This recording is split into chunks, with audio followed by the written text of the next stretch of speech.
जी कृपा व्हावी त्यावेळी आपल्यावरती प्रारब्ध बदललं जातं. कधी? 3 कृपा महत्वाची आहेत: गुरुकृपा, संत कृपा आणि देवकृपा. गुरुकृपा हीच ग्रंथकृपा आहे.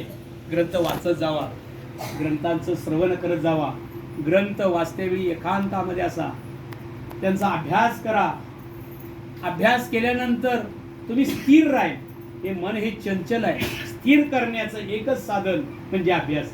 अशक्य ते शक्य करता सायास, कारण अभ्यास तुका म्हणे. अशक्य गोष्टी काही या जगामध्ये शक्य आहेत, पण कशा आहेत? अभ्यासामुळे आहेत. तुम्ही अभ्यास करत नाही म्हणून ही चंचल वृत्ती आहे. अभ्यासाने एकांतामध्ये शांत माणूस दिसला जातो. अभ्यासाची वृत्ती जी असते ती एकांत शांत चंचल आहे. आपण माझ्यासारखा कोण नाही. आणि तो लाकडं विकणारा इथंच होतो ना आपण. विचारायला लागतं, कारण मागं जॉब बी आली तर एखाद्याला आपण कुठं होतो? लाकडं घेऊन चाललेला होता आणि काय म्हणत होता, माझं प्रारब्ध कधी बदलेल.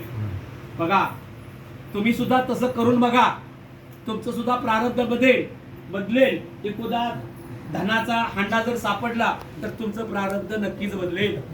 तुम्ही शेतामध्ये काम करा, तिथं एखादा हांडा पूर्वजांनी ठेवला असेल तर